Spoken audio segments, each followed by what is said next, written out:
तेज सही सटीक खबर, डिजिटल युग की हर खबर आप देख रहे हैं human right and anti corruption news. सच है तो दिखाएंगे जरूर। नमस्कार दोस्तों, स्वागत है आपका मेरे न्यूज चैनल पर। मैं हूं आरुषि। आज दिन की 10 सबसे बड़ी और महत्वपूर्ण खबरें को देखते हैं।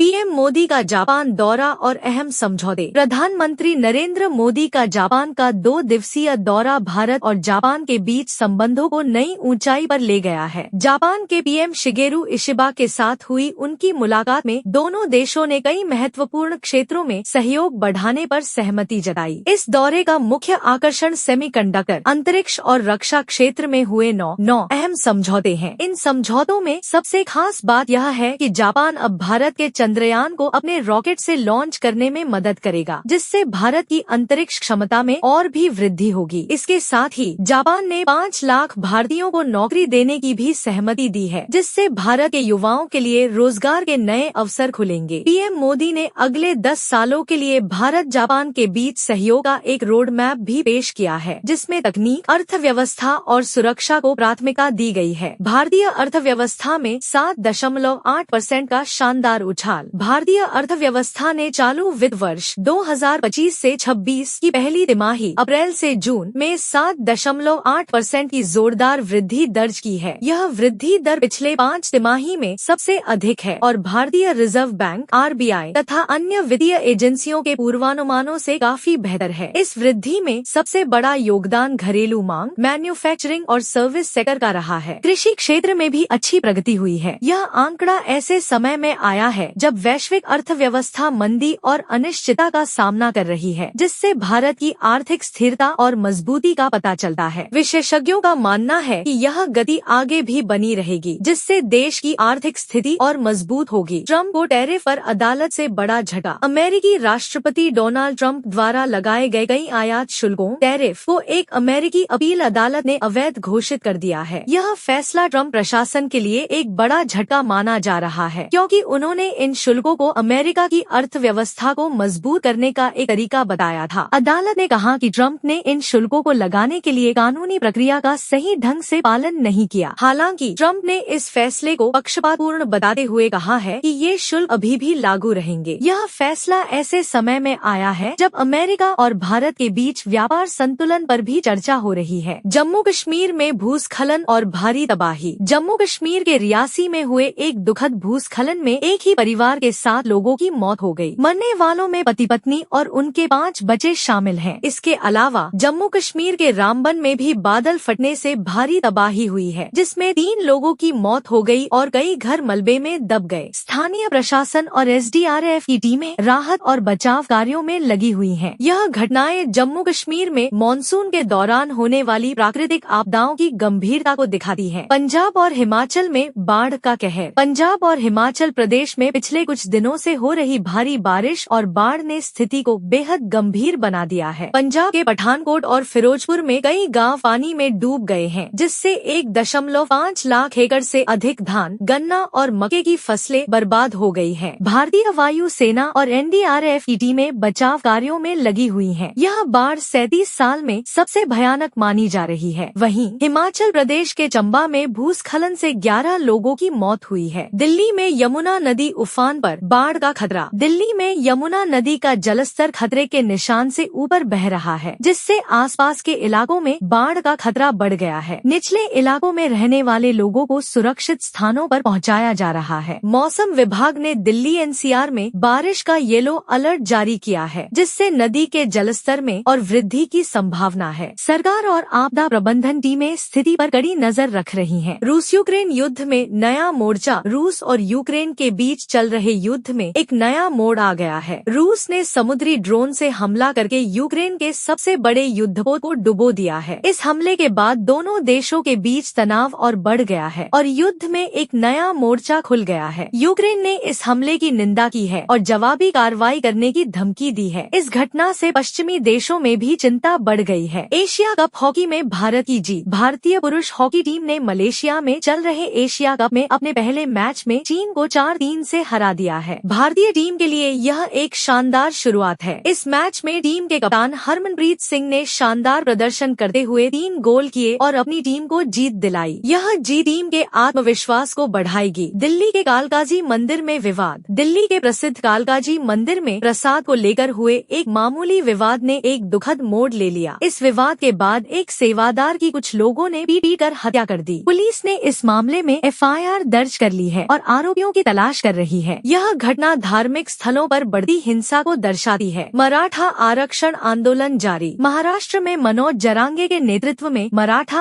आरक्षण आंदोलन अभी भी जारी है। बड़ी संख्या में लोग इस आंदोलन में शामिल हो रहे हैं और वे सरकार पर मराठा समुदाय को आरक्षण देने के लिए दबाव बना रहे हैं। यह आंदोलन महाराष्ट्र सरकार के लिए एक बड़ी चुनौती बना हुआ है। सरकार ने आरक्षण देने का वादा किया है, लेकिन आंदोलनकारी इसके लिए ठोस कार्रवाई की मांग कर रहे हैं।